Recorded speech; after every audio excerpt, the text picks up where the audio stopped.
Hello, welcome to Grandma B's Busy Life. I'm Brenda. Thank you for joining me. This whole old-fashioned look in my camera is not intentional. I hit a button somehow. I don't know what I did. I can't fix it. We're going with it. So this is what you get today. It'll just have to do.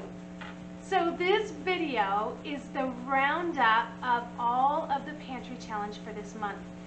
I want to thank Cynthia at Our Big's Adventure for encouraging me to do this. I know that a lot of YouTubers are doing the Three Rivers Challenge, and that is awesome, and I'm so glad that so many people are. And I kind of am too, and I know that Cynthia is too. But Cynthia encouraged me to do this challenge, and she does have a playlist linked of all of her YouTube friends that are doing the challenge. She's linked them on her page, so I will link her channel below. She has Our Big's Adventure, where she shares a lot of gluten-free meals, and then she also has Our Big's Prep, where she shares all things prepping, and both channels are amazing. Check them out. Cynthia's adorable. We have become good friends over time. So this video will show you meals that I've done over the past few weeks, how I've used up some of my pantry items. Then at the end, stick around to the end, because I'm going to tell you how much I spent and what my plans are moving forward and what I think about the whole challenge. So stick around to the end for that. Let's jump into the meals.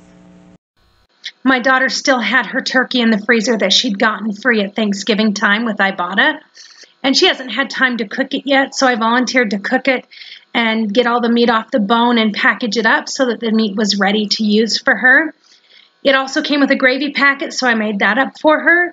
But I decided to make a few instant potatoes and steal this much turkey and gravy from her to make a little lunch for myself. And this is what's left after I made this delicious bone broth. I just boiled down the bones for a few hours with some kitchen scraps and made this much turkey bone broth, and then that's what's left. It's just the trash. So spoiler alert, this was the fail of the week. I used this buttermilk that I'd gotten at the discount store, paired it with this cake mix that I had been in my pantry for quite a while, and made this beautiful cake. And it looked amazing. And inside, I had put some raspberry jam in the center layer, and it looked amazing. It wasn't. It wasn't very good at all. In fact, after cutting 2 slices out, one for me and one for Grandpa B, I ended up throwing the rest away. It just really was not good. It was dry, and the buttermilk gave it too tart of a flavor. It just wasn't good. I took half of this bag of potatoes and cut them up, and then 1 package of asparagus, and I just sprinkled it with a little bit of garlic pepper seasoning, and I'm going to stick it in the air fryer, and after 10 minutes I'm going to cut these into pretty good sized chunks, and I'll put them on top and let it go for 5 more minutes. For such a simple meal, this was so good. Those sausage were spicy and delicious, and the potatoes balanced it out. It was so good. I pulled these tamales out of the freezer, and we didn't eat them for a meal. Grandpa B just ate 1 or 2 as snacks throughout the week and ended up eating all 6 of them before the week was over. I'm going to make a shepherd's pie. Okay, I know it's called cottage pie because I'm using beef, but ground beef from my freezer. I have no idea how long it's been in there because I didn't label it. Mashed cauliflower that's been in my freezer for a year. Beef gravy that's been in there for 6 months. Well, 7 months now. This says lasagna, but it's actually mashed potatoes from my lunch yesterday. And then I have dehydrated mixed veggies and dehydrated beans that I'll use for the vegetable portion, because this week we're using what we have, and I don't have any veggies in my freezer, or, well, I guess I do have some canned ones, but I'm going to use these. The first thing I did was pour hot water over the veggies so they could start rehydrating. Then I browned the hamburger with a little bit of onion, and then poured the rehydrated veggies and the gravy in together, and then poured those into the pans. I mixed the mashed cauliflower and leftover potatoes, layered them on top, and then put a little cheese on top. And it made 2 containers, so I saved one and put it in the freezer and cooked the other one that night for dinner. Again, this was such a simple meal, and it was so good. I didn't tell Grandpa B there was cauliflower in the mash on top, and he didn't say anything. I'm guessing he didn't even know. So Monday night's dinner is spaghetti and meatballs. I'm only going to use about half these meatballs, pasta sauce, spaghetti, onions and peppers that are in the freezer. I'll only use a big spoonful of each of those, and then about half of these mushrooms that were in my fridge. These are some brat buns that I found at the discount store quite a while ago. So I decided to raise 2 of them, put a little bit of garlic and seasoning on them. And you can see that they're pretty good size, about the size of my hand. And I baked these to go with our spaghetti dinner. Again, simple meal, delicious. Loved this meal. All right, today I'm going to make a hatch green chili corn chowder. So I have onion from my fridge, red peppers from my freezer. I won't use all of that. Hatch green chilies, cheese, boneless, skinless chicken thighs, and dehydrated corn. This turned out to be our favorite meal the whole month. This was so good. I just sauteed the peppers and onions in the bottom of the pan. I did put a little bit of garlic in there too. And then to that, I added 3 pints of chicken broth and some dehydrated corn. I ended up adding about that much more to the pan because it just didn't seem like enough. On top of that, I added some chopped up green chilies. And then I found this rice in my freezer. It's some brown rice and it looked really dry, but I figured in the soup it would rehydrate beautifully, and it did. And look how pretty this soup is. The red and the green and the yellow. It really was a pretty soup. But I also added a few more things. I did bake my chicken in the oven and then cut it up into bite-sized pieces.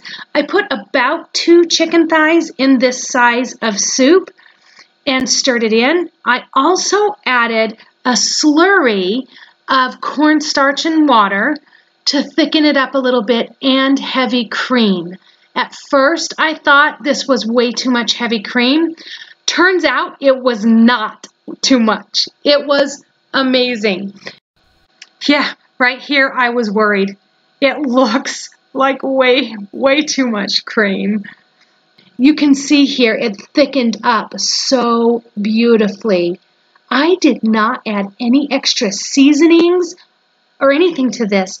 The flavor in the food was enough. I did add salt and pepper, but as far as spices, other than that, nothing. Absolute favorite meal all month. The very next night, I made soup again, a sausage tortellini. I used a pound of sausage, which I didn't show here, some peppers, kale, parsley, this is pre-chopped parsley, some onions, mushrooms, turkey broth, and tortellini. It was pretty simple to make.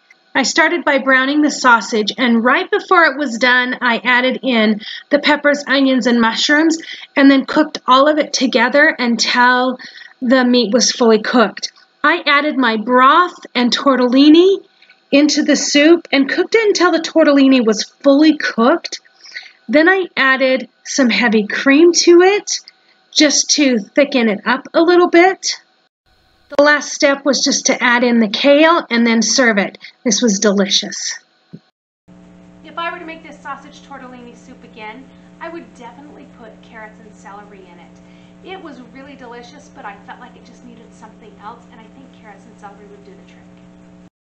I used quite a few ingredients to make this amazing pound cake. I was trying to use up my buttermilk and found this recipe online. I made this twice. I made it once in a bun pan using just regular wheat all-purpose flour, and then I made it again using a 1-to-1 gluten-free flour. it was just as good. So I've decided rather than showing you on this video how I made it, I'm going to make a separate video that'll be coming out in a couple of weeks to show you exactly how I made this, both gluten-free and regularly. We had a nacho night. I was able to get 3 things out of the freezer. I had 1 black bean, 1 mashed black bean, and a refried beans. And then off my pantry shelf was this package of cheese. We also had all the other fixings that go with nachos. But I just had to show you how creamy this cheese is. I also added a little bit of pickled jalapeno juice just to give it a little bit more of a nacho flavor. The next day I took this salad that I had found at the discount store and mixed it up, and then the rest of the meatballs from that bag and added barbecue sauce. It was really a very simple meal. It was all right. It filled our bellies, didn't hit the spot though. And here's a little teaser. I did make donuts this week. I have been on a mission to make the best donuts, and I think I'm getting very close. Once I do, I'll make a video and show you how I do it. All right, my thoughts. Here's what I think. I learned a lot. I learned that simple meals can be very delicious. And you don't always have to be a gourmet chef to make something delicious. The simple meals that we had were amazing.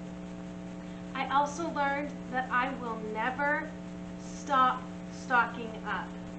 There were some things I bought this month that put me over my $50 limit, and I don't regret it because they're items that I was going to buy anyway. I knew I would buy them anyway, and I knew that they were a rock bottom price right now, and if I waited till February, I would pay more.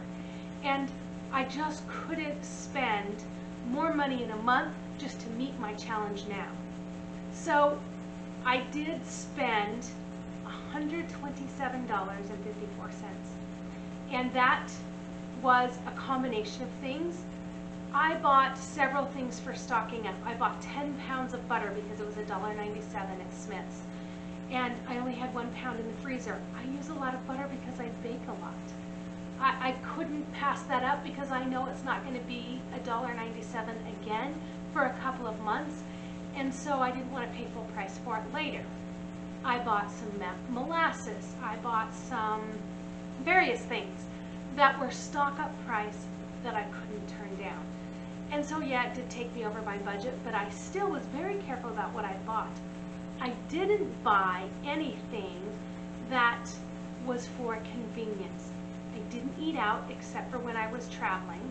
And I'm in a hotel right now. I travel a lot for work, but I didn't eat out other than that. I didn't run to the store to add something to my meal. I did with what I had. And I liked that because I used up a lot of the things in my pantry. So I also spent $50 on shoes. I'm not a shoe girl. I don't care. I don't care what my shoes look like, but they have to fit me well and feel good.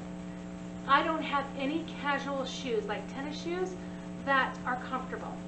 They're all worn out. They're all very thin on the bottom, no support left, so I spent $50 on a good pair of tennis shoes. I don't see that as really breaking the challenge because it's something I needed and not something I wanted. It was a need, not a want. So moving forward, that is going to continue to be my goal, needs, not wants, and spending $200 or less on groceries. You can still stock up and build a 6-month pantry on $200 a month. It's very doable. Okay, wait a minute. There are 2 of us, me and Grandpa B. If you have a bigger family, 200 is probably not going to be enough. And it also depends on where you live. Here in Utah, I can do that. If you don't know how to build a 6-month pantry, I have a detailed video that I've made that I will link on the end cards for you so that you can click on that and watch it.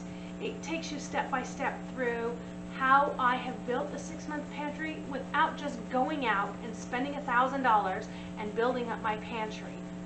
That was for you, Samantha. You know, you hear me, right? You know what I'm talking about.